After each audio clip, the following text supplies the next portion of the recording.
الحمد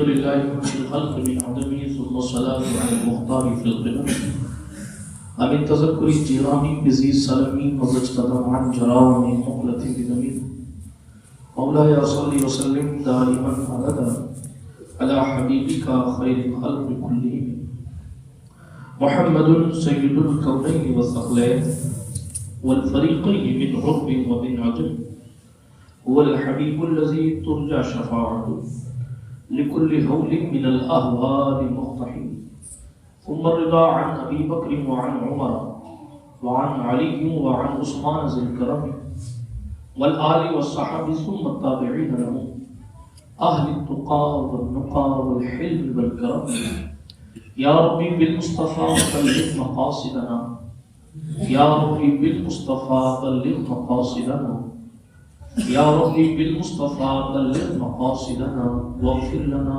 واغفر لنا واغفر لنا ما مضى يا واسع الكرم أما بعد فأعوذ بالله من الشيطان الرجيم بسم الله الرحمن الرحيم وسيجنبها الأتقى الذي يؤتي ماله يتزكى وما لأحد عنده أو كما قال عليه السلام أو كما قال الله تعالى في القرآن الكريم والفرقان الحميد صدق الله العلي العظيم درود شریف پڑھ لیجیے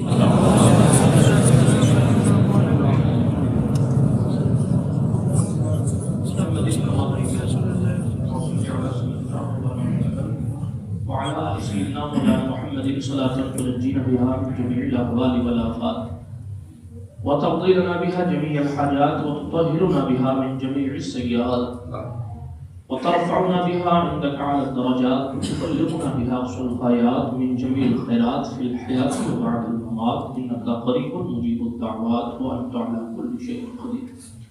اللہ پاک کا کروڑوں احسان ہے کہ اس نے ہمیں اور آپ کو اپنے گھر میں حاضر ہونے کی سعادت بخشی. اللہ پاک ہماری اور آپ کی حاضری کو شرف اجابت و قبولیت عطا فرمائے. سرکار ابو بکر صدیق رضی اللہ تعالیٰ عنہ کا ماہ مبارک چل رہا ہے. ابھی آپ نے شہنشاہ سخن استاد زمن مولانا حسن رضا خان حسن کے کلام کے اشعار سماعت فرمائے. بیان ہو کس زبان سے مرتبہ صدیق اکبر کا کہ ہے یاری خار محبوب خدا صدیق اکبر کا. اشعار بہت ہیں. مقطع میں کہا آپ نے سنا لٹایا راہ حق میں گھر کئی بار اس محبت سے. اللہ رب العزت کے پیر رسول کو جب جب ضرورت پڑی تب تب قربانی دینے کے لیے ابو بکر صدیق کی ذات آگے رہی.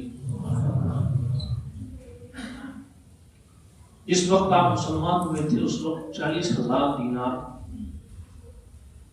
آپ کے پاس تھے. ایک روایت میں آیا کہ جب ایک آیت کریمہ ہے وہ نازل ہوئی الذین ينفقون اموالهم باللیل والنہار سرا وعلانیہ. تو اس آیت کریمہ کے حوالے سے مفسرین نے لکھا ہے کہ اللہ رب العزت کے پیارے رسول کے اس خلیفہ میں 40,000 سونے کے سکے خرچہ کیے.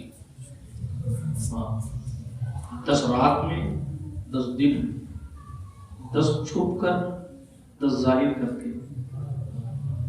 تو اس پر فرمایا کہ یہ اپنے مال کو اللہ کی راہ میں رات میں دن میں چھپ کر اور ظاہر کر کے تاکہ لوگ اس کے جو ہے وہ اثرات قبول کریں اور وہ بھی خرچہ کریں اسلام کی راہ میں.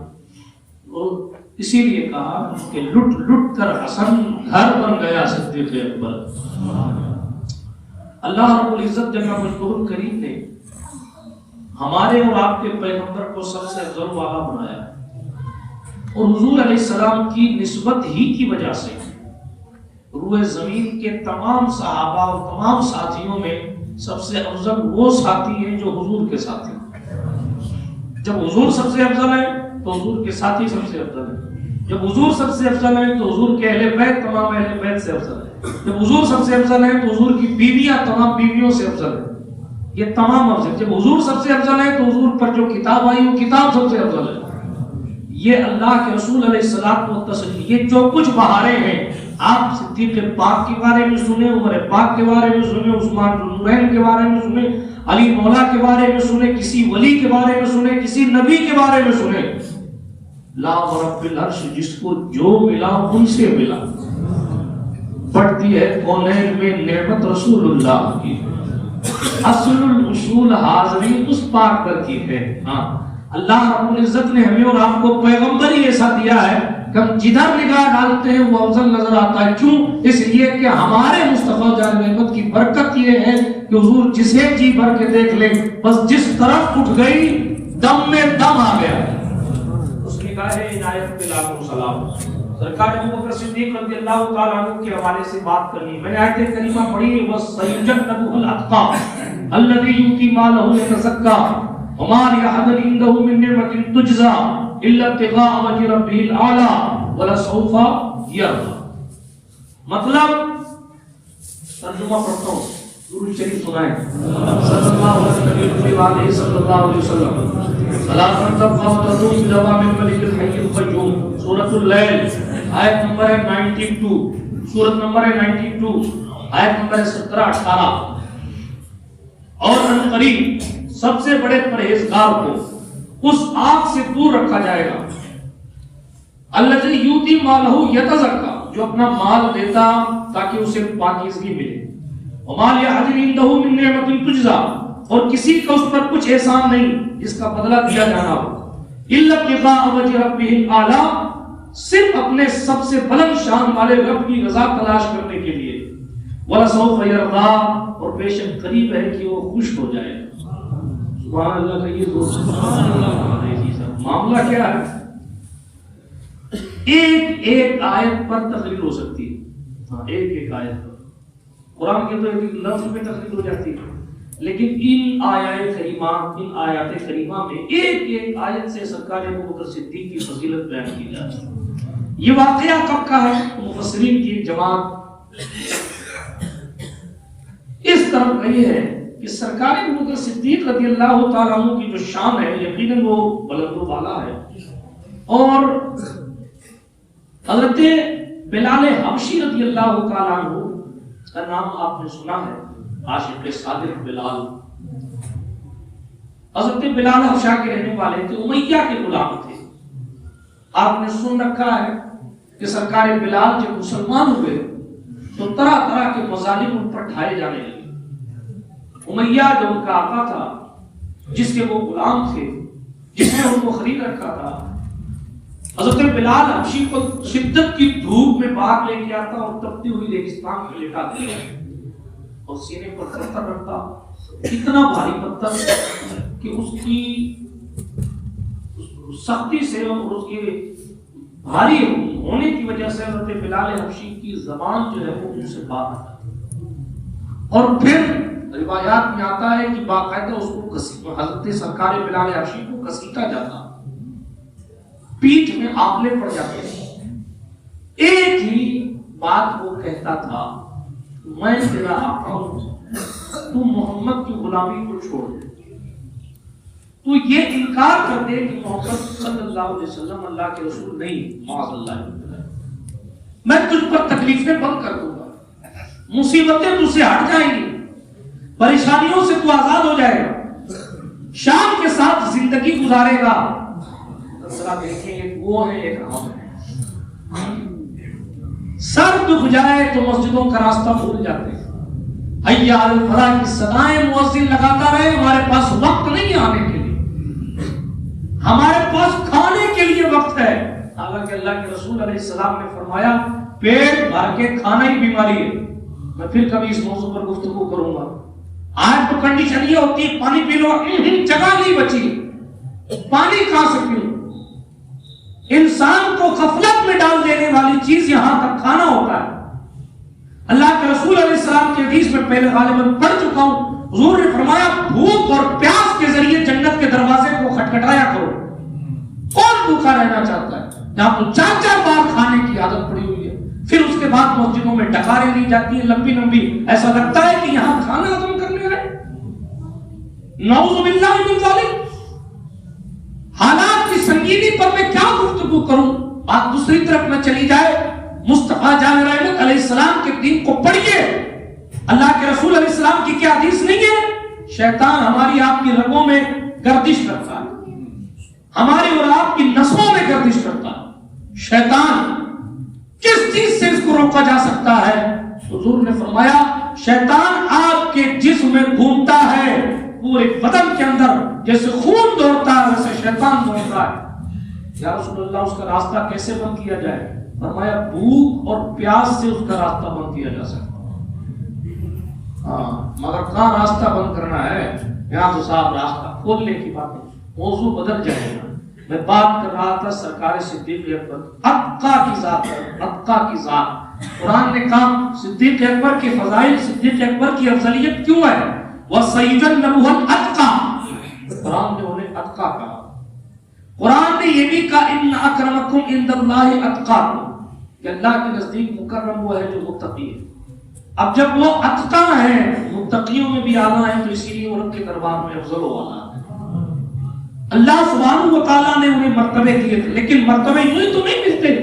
منزل عشق میں تسلیم و رضا مشکل ہے، جن کے رتبے ہیں سوا ان کو سوا مشکل ہے۔ سرکار بلال کی کنڈیشن یہ تھی کہ ان کو کہا جاتا بس کلمہ چھوڑ دو، ساری آسائش سارے آرام تمہارے ہو جائیں، مگر وہ گھسیٹا جانا گوارا کرتے۔ اور جب انہیں مکے میں لوگ تماشا دیکھنے آتے کہ دیکھو امیہ کا غلام اس لیے گھسیٹا جا رہا ہے کہ اس نے کلمہ پڑھ لیا ہے، اس وقت بھی شرم نہیں، اس وقت بھی پریشانی نہیں، اس وقت بھی ٹینشن کا اظہار نہیں، بلکہ حضرت بلال احد احد کا نعرہ لگاتے، مشرکوں تم مجھے کہیں گھسیٹ کے لے جاؤ، مگر جو فکر محمد مصطفیٰ نے دی ہے کہ تمہارے لاکھوں معبود جھوٹے ہیں، میرا اکیلا معبود سچا ہے۔ بلال پتھر کے نیچے بھی یہی کہے گا کہ اللہ احد، اللہ ایک ہے، عبادت کے لائق ایک ہی ہے، اس کے سوا کوئی عبادت کے لائق نہیں۔ حضور نے بھی دیکھا تھا اس کنڈیشن کو، دوسرے صحابہ نے بھی دیکھا تھا اس کیفیت کو۔ بعض مرتبہ لوگ آ کے مدد بھی کر جاتے تھے۔ ایک دن صداقت کا تاجدار گزر رہا تھا اور بلال گھسیٹے جا رہے تھے۔ صدیق اکبر بڑے نرم دل تھے، حضرت بلال حبشی کی اس کیفیت، اس کنڈیشن کو دیکھا، دل بھر آیا۔ امیہ بیچے گا؟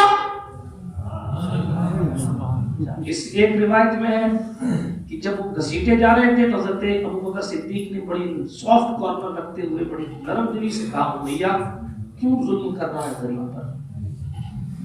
اس مزدور نے تیرا کیا لیا ہے؟ کیوں اس پر ظلم کر رہا؟ ابوبکر چپ رہو، تم لوگوں نے اس کا دین خراب کیا، میں اس کو کہتا ہوں اپنا دین چھوڑ دے، اس پر ظلم بند ہو جائے گا۔ حضرت ابوبکر صدیق سے کہا اگر تمہارے دل میں اتنی نرم دلی ہے تو خرید لو۔ ابوبکر صدیق نے کہا خرید لوں گا، قیمت کیا ہے؟ وہ اس لیے اس نے کہا کیونکہ ابوبکر صدیق کے پاس ایک غلام تھا، وہ بھی حبشہ کا تھا، اس کا نام غالباً نستاس تھا، ایسے کچھ تھا، نستات یا نستاس تھا، مجھے یاد نہیں، وقت نہیں ہے، وقت پرانا ہو گیا پڑھے ہوئے۔ بہرحال اس کا نام یہ تھا، بہرحال نام نہیں، وہ مشرک تھا اتنا جانے، لیکن حبشہ کا تھا، وہ بھی طاقتور تھا، وہ بھی حبشہ والے جو ہے وہ پاور والے ہوتے ہیں، تو حضرت بلال حبشی سے بظاہر زیادہ طاقت والا تھا، اس کے پاس پیسے بھی تھے۔ حضرت ابوبکر صدیق نے اس کو کہا مسلمان ہو جا، اتنے پیسے اور دے دوں گا، آزاد بھی کر دوں گا، تو اس نے کلمہ پڑھنے سے انکار کر دیا۔ حضرت ابوبکر صدیق رضی اللہ تعالیٰ عنہ اس کو لے کر تھوڑا جلال میں بھی تھے، مگر امیہ کی نظر اس غلام پر اس لیے تھی کہ وہ پیسے والا بھی تھا، طاقت والا بھی تھا، تو حضرت ابوبکر صدیق نے جیسے ہی کہا، جیسے ہی امیہ نے کہا کہ خرید لو، حضرت ابوبکر صدیق نے کہا ٹھیک ہے بتا قیمت کیا ہے؟ حضرت ابوبکر صدیق نے جملہ کہا نا، تو اس نے کہا وہ تمہارا غلام ہے نا، وہ مجھے دے دو۔ اور دوسری بات میں کہ حضرت ابوبکر صدیق نے کہا یہ میرے پاس ایک غلام ہے، تجھے حبشہ کا غلام چاہیے نا، تجھے خدمت کرنے والا چاہیے اور تیرے مذہب کا چاہیے، میرے پاس ہے، اس کو دے دے اور غلام مجھے دے دے۔ طاقت اس کے پاس زیادہ ہوگی، پیسہ اس کے پاس زیادہ ہوگا، مگر ایمان اس کے پاس نہیں تھا، اسی لیے ابوبکر صدیق نے کہا مجھے ایمان والا چاہیے، تجھے پیسے لے لے پیسے لے لے، مگر بلال حبشی کو روانہ کر، بلال حبشی کو چھوڑ دے۔ سرکار ابوبکر صدیق کا یہ واقعہ لمبا ہے، میں نے شارٹ میں سنایا، دامن وقت میں گنجائش کم ہے۔ سرکار ابوبکر صدیق رضی اللہ تعالیٰ عنہ نے پیسے دے کر، غلام دے کر، جس اعتبار سے بھی حضرت بلال کو چھڑا لیا، اور سرکار بلال کو چھڑا کر مصطفیٰ جان رحمت کی خدمت اقدس میں حاضر ہوئے۔ کہا یا رسول اللہ، اس وقت آپ کی چوکھٹ پر دو غلام حاضر ہیں، ایک ابو بکر حاضر آپ کا غلام ہے اور ایک بلال بھی آپ کا غلام حاضر ہے۔ حضور نے فرمایا ابو بکر کیا تم اسے خرید لائے؟ ہاں یا رسول اللہ۔ حضور نے فرمایا کچھ حصہ میرا بھی لگا دو، آدھے پیسے میں دے دیتا ہوں، آدھے پیسے میں دے دیتا ہوں۔ حضرت ابوبکر صدیق نے کہا رسول اللہ معذرت چاہتا ہوں، اس نیکی میں تو میں کسی کو شریک نہیں کرنا چاہتا، بس آپ راضی ہو جائے، میں اسی لیے تو بلال کو لے کے آؤں۔ بلال ایک ہے، عامر بن فہیرہ 7 ایسے غلام ہیں۔ کتنے؟ درود شریف پڑھیں تو میں نام سنا دیتا ہوں۔ صلی اللہ علیہ وسلم صلی اللہ علیہ وسلم صلاۃ تبقى وتدوم بدوام الملك الحي القيوم۔ ایک بار اور درود شریف پڑھ لیں، اللهم صل علی سیدنا مولانا محمد وعلی آل سیدنا محمد المعطف وتوبہ بہن صلی علیہ۔ دیکھیے ایک تو حضرت بلال ہے، دوسرے حضرت عامر بن فہیرہ ہے، ایک حضرت نہیدہ ہے، ایک ان کی بیٹی ہے، ایک زنیرہ ہے، ایک عیسیٰ ہے، ان کا مطلب غلام کا، ایک بنو مومل ہے، ان کی باندی، بنو مومل کی ایک باندی اور ان کے غلام۔ یہ 7 لوگ ہیں جن کو حضرت ابوبکر صدیق نے خریدا۔ ایک لوگ کو نہیں خریدا، حصہ فقط بلال حبشی کا۔ عامر بن فہیرہ بدر میں کھڑے ہو کر جہاد کرنے والی ذات کا نام عامر بن فہیرہ ہے جی۔ اور سنیے احد کی تپتی ہوئی ریت پر کھڑے ہو کر حضور کی طرف سے لڑنے والی ذات کا نام عامر بن فہیرہ، بلکہ مجھے یاد آ گیا یہ وہی عامر بن فہیرہ ہے جب حضور علیہ السلام غار ثور میں تھے تو مکے کی خبر اور بکریوں کو چرانے کے بہانے سے جو غار ثور جاتے تھے اس ذات کا نام عامر بن فہیرہ ہے۔ ایک طرف ابو بکر کا وہ غلام ہے، کفار مکہ نے کہا کوئی محمد کی خبر دے تو ہم 100 اونٹ دیں گے، مگر عامر ابو بکر کے غلام، لیکن اپنی غلامی پر اتنا فخر ہے کہ 100 اونٹوں کے لیے جاسوسی نہیں کی۔ میں جانتا ہوں حضور کا، میں پھر کبھی پڑھوں گا انشاءاللہ، زندگی نہیں اگلے جو میں پڑھوں گا، میں بھی تیزی کے ساتھ عرض کرتا ہوں۔ یہ 7 لوگ ہیں، ان میں مرد بھی ہیں، عورتیں بھی ہیں۔ حضرت سرکار ابوبکر صدیق نے ان غریب لوگوں کو خرید کر آزاد کر دیا، بلکہ یہ کمزور لوگ تھے، طاقتور نہیں تھے۔ آپ کے والد نے ابو قحافہ ایک دن کا ابو بکر تجھے خریدنا ہی تھا تو کوئی طاقتور غلام خریدتا، تجھے خریدنا تھا تو کوئی طاقتور غلام خریدتا، وہ اس لیے کہ جب طاقتور غلام خریدتا تو تیرے مشکل وقت میں وہ طاقتور غلام کام آتے، جب طاقتور غلام خریدتا تو تیرے مشکل وقت میں وہ طاقتور غلام کام آتے، جب مصیبت پڑتی یا جنگ ہوتی یا لڑائی ہوتی جو بھی ہوتا تو کام کے لیے ظاہر کمزور غلام کیا کام آئیں گے، طاقت والے غلام کام آتے۔ ہم بھی طاقت کے پیچھے بھاگتے ہیں، طاقت، مگر آئیں دیکھیں ابوبکر صدیق سے سیکھیں۔ جب باپ نے کہا ابوبکر خریدنا تھا تو طاقتور غلام خریدتا، کمزور کیوں خریدے، یہ تیرے کیا کام آئیں گے، طاقتور تو کام آتے۔ حضرت ابوبکر صدیق نے اپنے باپ سے کہا بات ایسی ہے کہ میں نے دنیا کے لیے تو ان کو خریدا ہی نہیں، میں نے تو اس لیے خریدا ہے کیونکہ ان کے دلوں میں ایمان تھا، اور آج میں نے ان کو خریدا ہے، کل محشر میں ان کی نیکیاں میرے کام آئے گی، اسی لیے میں نے خریدا۔ میں نے اپنے بازو مضبوط کرنے کے لیے غلام نہیں خریدے ہیں، اپنی نیکیوں کے اعمال کو بڑا کرنے کے لیے میں نے یہ غلام خریدے ہیں۔ سرکار بلال حبشی دیکھ لیں آپ، اب بلال کتنے عروج پر جائے، کیا حضرت ابوبکر صدیق کو ان کی نیکیوں کا حصہ نہیں ملے گا؟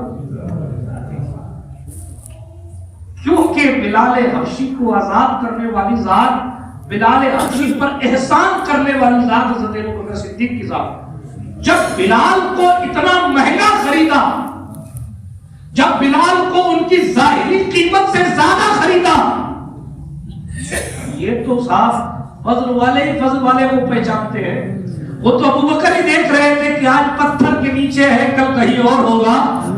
اسی لیے ان کو پتا نہیں میں ساری دولت بھی اگر دے دیتا تو بھی بلال کی قیمت ادا نہیں ہوتی. اس کو کیا پتا کہ بلال کی قیمت کیا ہے. سرکار ابو بکر صدیق رضی اللہ تعالی عنہ نے حضور کی رضا کے لیے اللہ کی رضا کے لیے خرید لیا. خریدنے مکے والوں نے کہا لگتا ہے بلال کا ابو بکر پر کوئی احسان ہے. بلال کا ابو بکر پر کوئی احسان ہے. لگتا کوئی ایسا معاملہ تھا اس کی وجہ سے ابو بکر نے بلال کو خریدا اور اتنا مہنگا خریدا. الزام لگایا مکے والوں نے, جواب دیا اللہ نے. پھر کہا وَسَيُجَنَّبُهَا الْأَتْقَى الَّذِي يُؤْتِي مَالَهُ يَتَزَكَّى. خرچہ اس لیے نہیں کیا ہے, خرچہ اس لیے نہیں کیا وَمَا لِأَحَدٍ عِندَهُ مِن نِعْمَةٍ تُجْزَى. کسی اور کی نعمت یا کسی اور کا احسان نہیں تھا کہ اس لیے خرچہ کیا, بلکہ إِلَّا ابْتِغَاءَ وَجْهِ رَبِّهِ الْأَعْلَى. اللہ کہتا ہے اس نے یہ جو کچھ کیا ہے یہ ہماری رضا کے لیے کیا ہے.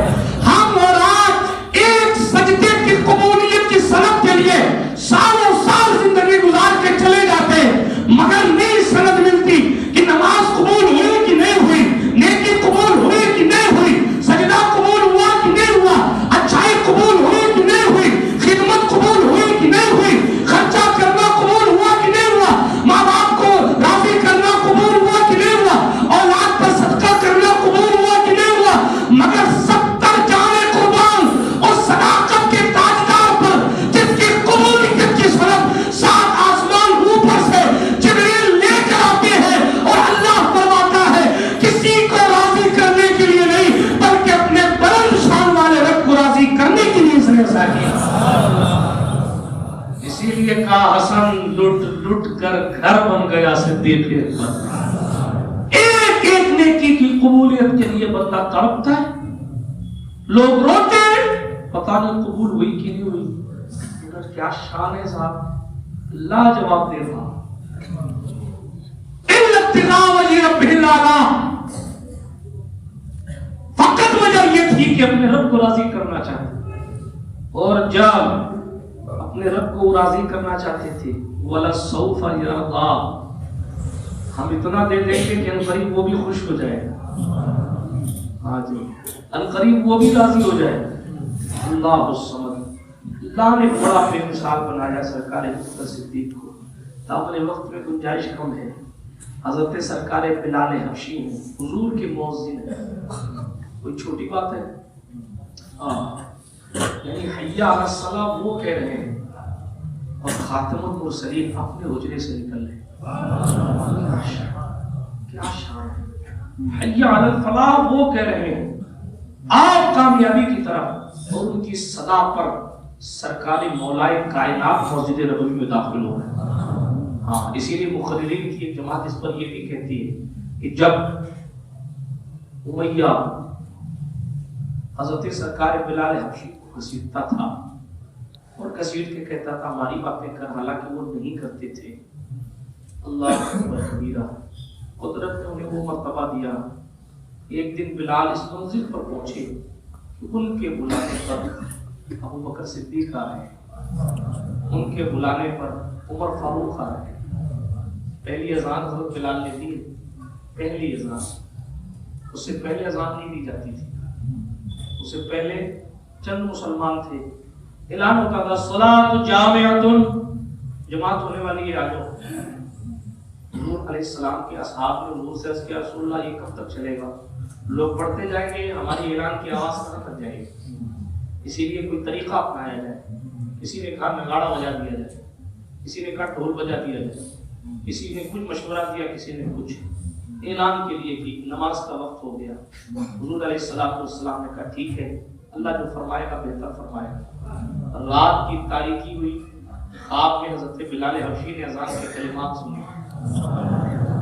حضرت بلال نے جا کے حضور کو سنائے. حضور نے فرمایا بلال کھڑا ہو جاؤ, اذان دے دے. جیسے حضرت بلال نے کہا اللہ اکبر اللہ اکبر, حضرت عمر بھاگے آئے. حدیث شریف میں آیا کہ عمر اتنی تیزی سے آئے کہ ان کی چادر زمین میں گھسٹ رہی تھی. دوڑتے ہوئے آئے, بھاگتے ہوئے آئے, یا رسول اللہ قسم اس ذات کی جس نے آپ کو حق کے ساتھ بھیجا, جس کے قبضہ قدرت میں میری جان ہے. سرکار رات کو میں نے بھی یہی کلمات خواب میں سنے ہیں. سرکار بلال حبشی وہ ہیں حضور علیہ السلام جن کو فرماتے تھے. حضور کیا فرماتے ہیں؟ جو جعلت قرۃ عینی فی الصلاۃ، نماز میں میری آنکھوں کی ٹھنڈک بنائی گئی ہے. حدیث شریف میں آتا حضور علیہ السلام کبھی کبھی جو ہے وہ محبت الہی میں مستغرق ہوتے، اور جب حضور علیہ السلام محبت الہی میں مستغرق رہتے تو کبھی کبھی سرکار بلال حبشی سے فرماتے بلال کھڑا ہو جا، اور اذان دے کر ہمارے دلوں میں ٹھنڈک ڈال دے. حضور کے دل میں ٹھنڈک ڈالنے والی ذات کا نام سرکار بلال حبشی ہے. آپ دیکھیں مقدر کی بات دیکھیں، عشق کی بات دیکھیں، پتھر کے نیچے سے اٹھا کر کعبے کے اوپر چڑھا دیا گیا. ایک واقعہ کو حضرت ابوبکر صدیق نے دیکھا، مکہ فتح ہے، مکہ فتح ہو گیا. سرکار بلال حبشی کو حضور نے فرمایا بلال کھڑا ہو جا، کعبے کی چھت پہ چڑھ جا، چھت پہ چڑھ جا اور اذان دے دے. سیرت کی کتابوں میں لکھا ہے، علماء اہل سنت بیان کرتے ہیں کہ صاحب جب کعبے کی چھت پر چڑھایا گیا تو کعبے میں پھر چاروں طرف ہی کعبہ ہے، ادھر بھی کعبہ، ادھر سن رکھا ہے مگر ذوق کے مقابل سنا دیتا ہوں تاکہ عشق میں اضافہ ہو جائے. ادھر بھی کعبہ، ادھر بھی کعبہ، ادھر بھی کعبہ، ادھر بھی کعبہ. بلال کھڑے ہوئے تو کہا میں کس طرف منہ کر کے اذان کس طرف منہ کر کے دوں؟ بھائی کعبے کے اندر کوئی پہنچ جائے تو جدھر منہ کرے وہ کعبہ ہی ہے. کوئی کعبے کے اندر کھڑا ہو تو اس کے لیے یہ تھوڑی دیکھنا ہے کہ نماز ادھر ہی ہوگی ادھر نہیں ہوگی. جو کعبے کے اندر کھڑا ہو تو اس کے لیے یہ تھوڑی دیکھنا ہے کہ نماز ادھر ہی ہوگی ادھر نہیں ہوگی. ادھر بھی کعبے کی دیوار ہے، ادھر بھی کعبے کی دیوار ہے، ادھر بھی ہے، ادھر بھی. اینما تولوا فثم وجہ اللہ. اللہ سمتوں کا محتاج نہیں ہے، جدھر منہ کرو گے ادھر خدا کی ذات ہے. اللہ انسان جو ہے وہ محتاج ہے سمت کا کہ ہندوستان سے کعبہ پچھم کی طرف ہے اس لیے ہم پچھم کی طرف منہ کر کے نماز پڑھیں گے، یمن سے اس طرف ہے تو اس طرف کر کے پڑھیں گے، اور جناب عراق سے اس طرف ہے تو اس طرف کر کے پڑھیں گے. مگر جو کعبے کے اندر ہو وہ کسی طرف بھی منہ کرے، ٹیڑھا کرے، ادھر کرے ادھر کرے، جس طرف بھی منہ کرے، جیسا بھی کھڑا ہو کعبہ ہے. جو کعبے کی حضور نے کہا بلال اذان دے دی، بلال اذان دیتی. جیسے ہی کعبے کی چھت پہ چڑھے نا حضرت ابوبکر صدیق بے ہوش ہو کر زمین پر گرنے لگے. حضرت عمر نے سمجھا یہ عشق کی انگڑائیاں ہیں، یہ عشق کہاں سے کہاں پہنچا دیتا ہے. اللہ حضرت نے کہا ہے عشق تیرے صدقے جلنے سے چھوٹے سستے وہ آگ لگائی ہے جو آگ بجھا دے گی. ہاں اقبال نے کہا قوت عشق سے ہر پست کو بالا کر دے، زہر میں اسم محمد سے اجالا کر دے. سنیے حضرت بلال کو کعبے کی چھت پر دیکھا، حضرت ابوبکر کو غش آ گئی. حضرت عمر نے سنبھالا، پانی چھڑکا گیا، ہوش میں لائے گئے. ابوبکر بے ہوش ہونے کی وجہ کیا ہے؟ تو مکہ جیت گئے، ہم تو مکہ فتح کر گئے. حضور کو جس شہر سے نکالا گیا تھا آج 10,000 جانبازوں کے ساتھ مصطفیٰ نے اسی مکے پر اسلام کا جھنڈا لہرا دیا ہے. ابوبکر دیکھو ادھر ابو سفیان بھاگ رہا ہے، ادھر ابو جہل کا بیٹا اکرمہ بھاگ رہا ہے، ادھر ہندا سر چھپانے کے لیے جگہ مانگ رہی ہے. ابوبکر اب تو جیت گئے مکہ، یہ تمہارا شہر تھا، لوگوں نے یہیں سے تمہیں نکالا تھا نا، آج تم فاتح بن کر یہاں آئے ہو. بے ہوش ہونے کا سبب کیا ہے؟ حضرت عمر سے کہا ابوبکر صدیق نے، عمر مجھے بے ہوشی آئی تو بلال حبشی پر نشر کرتے ہوئے. یہ وہی انسان نہیں تھا جس کو امیہ گھسیٹتا تھا، یہ وہی شخص نہیں تھا جس کو زمین پر کھینچا جاتا تھا، یہ وہی شخص نہیں تھا کہ لوگ اس کی مجبوری کو دیکھنے کے لیے آتے تھے. عمر ذرا مقدر تو دیکھو، خریدنے والا ابوبکر نیچے کھڑا ہے اور بکنے والا بلال کعبے کی چھت پہ. مجھے بلال کے مقدر پر رشک آیا، اسی لیے مجھے غش آیا. ابوبکر صدیق کی فضیلت کوئی کم نہیں ہے. جو بلال کا آقا ہو اس کا منصب کیا ہوگا؟ مگر اللہ والوں کی شان یہ ہوتی ہے کہ وہ مومنوں کی شان پر رشک کیا کرتے ہیں. حسد کرنا مسلمانوں کا کام نہیں ہے. سرکار بلال حبشی پر رشک آیا، کہا عمر بس اس کے مقدر کے بارے میں سوچ کر مجھے پیش ہے. یہ سرکار ابوبکر صدیق ہے. اب وہ کھڑے ہیں بلال حبشی، ادھر منہ کریں، ادھر منہ کریں، ادھر منہ کریں. اللہ الصمد. حضرت بلال حبشی نے سوچا آج جس مصطفیٰ نے یہاں تک پہنچایا ہے آج اسی کی طرف منہ کر دیں. وہ بلال ہیں کعبے کی چھت پر کھڑے ہیں، حضور علیہ السلام کی طرح۔ اچھا حضور سے پوچھتے بھی اچھا نہیں لگتا کہ حضور کس طرح منہ کر کے نماز اذان دے دوں، کس طرح منہ کر کے؟ تو بلال نے کعبے کی چھت سے نیچے دیکھا، آمینہ کا راج دلارا جدھر کھڑا تھا ادھر ہی منہ کر کے اللہ اکبر کی صدا دینے لگا۔ یہ جناب یہ کوئی نئی فکر نہیں ہے جو امام احمد رضا نے یا مجدد الفسانی نے دی ہے یا مخدوم مشرف یا اعلیٰ حضرت اشرفی نے دی ہے، یہ صحابہ کی فکر ہے، یہ مصطفیٰ والوں کی فکر ہے۔ ارے جناب حاجیوں آؤ شہنشاہ کا روزہ دیکھو، اعلیٰ حضرت نے کہا کعبہ تو دیکھ چکے، کعبے کا کعبہ دیکھو۔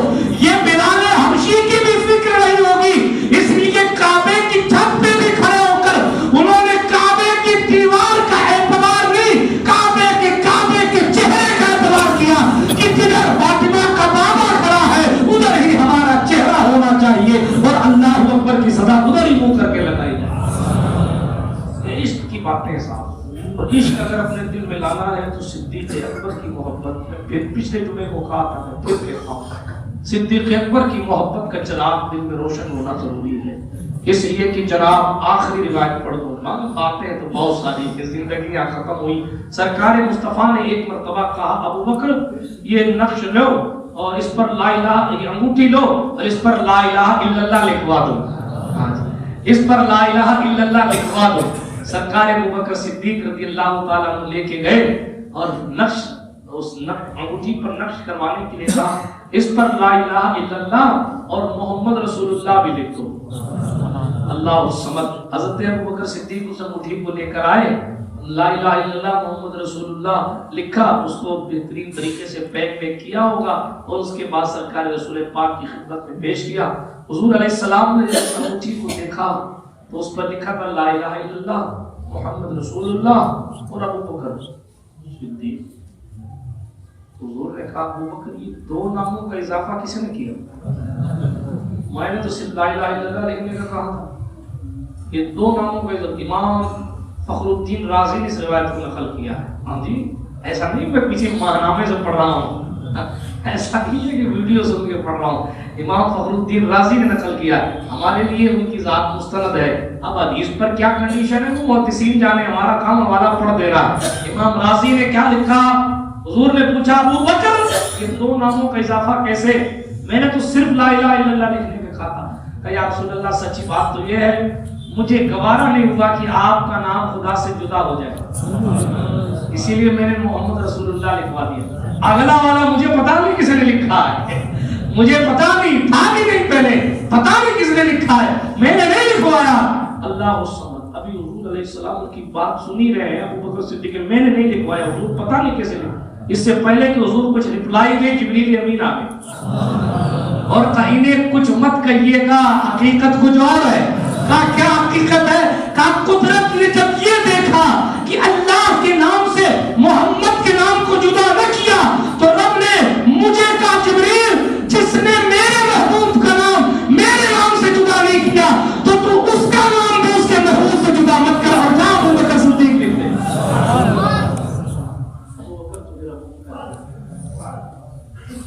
حضور علیہ السلام کے ساتھی ابو بکر، یار میدان ابو بکر، یار جنگ ابو بکر، ہاں تنہائیوں کے ساتھی ابو بکر، بھیڑ کے ساتھی ابو بکر، ہجرت کے ساتھ ہجرت کی رات ابو بکر، غار ثور میں ابو بکر، مزار یار میں ابو بکر۔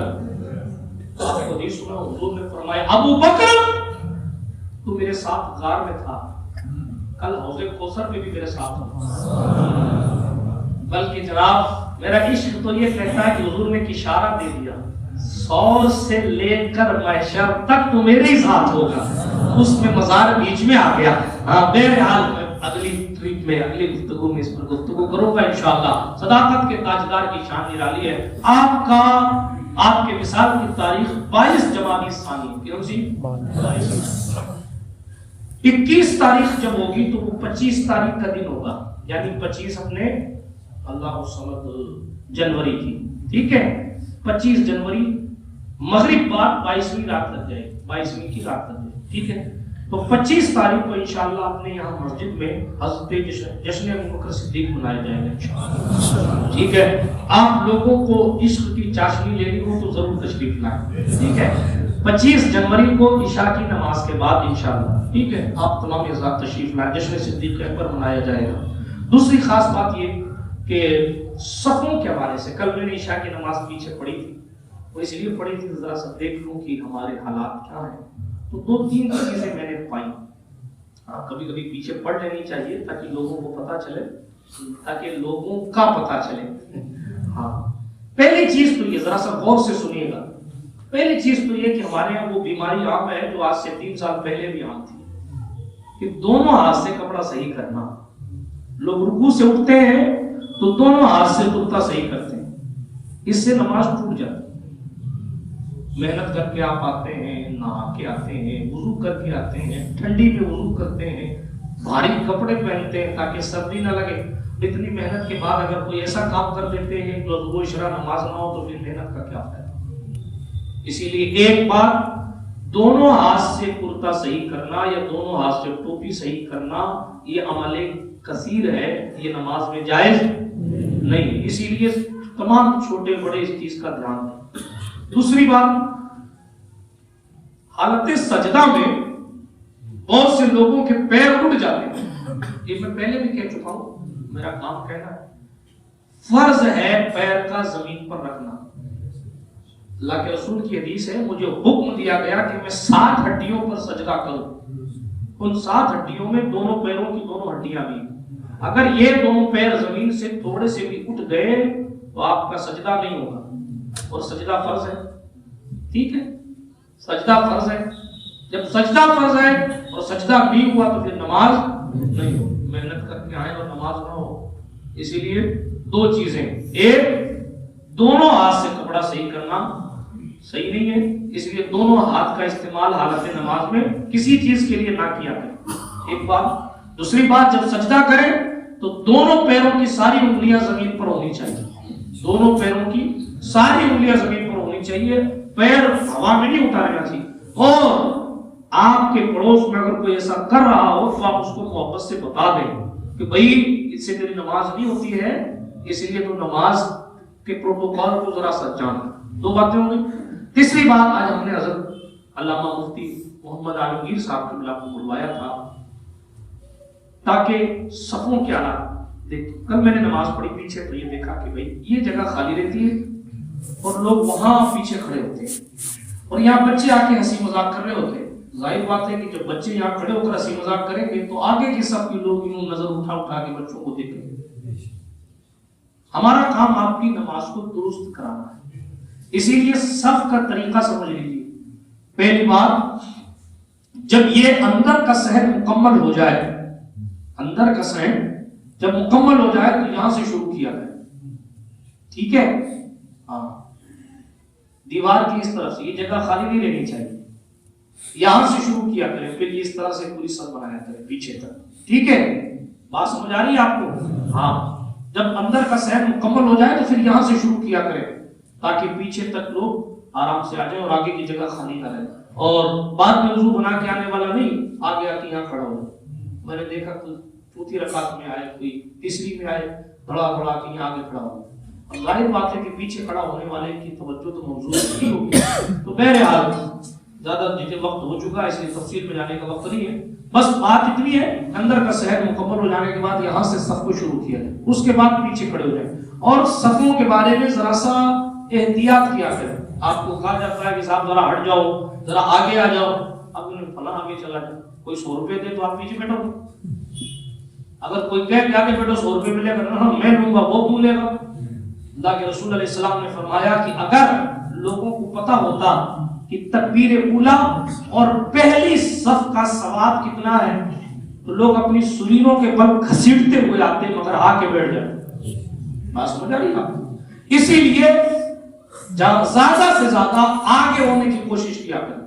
اب آگے ہونے کا مطلب یہ نہیں کسی کو دھکا دے کے آگے چلے گئے، آپ پیچھے آئیں تو پیچھے رہیں لیکن صفوں کو درست کیا کریں۔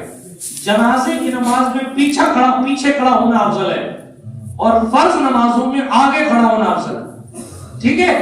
تو یہ دو چند باتیں تھیں. ایک پھر سے دوہرا دیتا ہوں، ایک نماز میں آپ دونوں ہاتھ سے اپنے کپڑے صحیح نہ کریں. دوسری بات کہ نماز میں حالت سجدہ میں اپنے دونوں پیروں کو پورا زمین پر رکھیں. تیسری بات جب سب مکمل کریں، عام نمازوں میں دوری پر جاتے ہیں لوگ، لیکن عام نمازوں میں ایسا ہوتا ہے کہ کچھ یہاں کھڑے ہیں، کچھ وہاں کھڑے، کچھ وہاں کھڑے. ادھر کبھی مسئلہ ہم نے پوچھا مفتی صاحب سے، وہ فرمایا کہ بھائی ادھر تو کھڑا ہونا جہالت ہے. ادھر کدھر؟ اس دیوار کے اس طرف جو کھڑے ہوتے ہیں، ایک ایک کر کے کھڑے ہو جائے، ایک ایک آدمی کھڑے ہو جائے، کوئی جانے خود ہی امام ہے. ہاں مقتدی کا کام تو سب میں کھڑا ہونا ہوتا ہے، اکیلا تو امام کھڑا ہوتا ہے. ایک ایک آدمی کھڑے ہو جائے، ڈھائی ڈھائی آدمی کھڑے ہو جاتے ہیں، مطلب دو آدمی ایک بچہ کھڑا ہو جائے. یہ طریقہ صحیح نہیں. یہاں سے اس کے بعد آپ اوپر چلے جائیں، لیکن اس سب کو پہلے بتائیں. جو نہ سمجھ میں آئے تو پھر پوچھ لیجیے گا. استغفر اللہ قال ربی من کل ذنب واتوب الیہ واخر دعوانا ان الحمد للہ رب العالمین. السلام علیکم.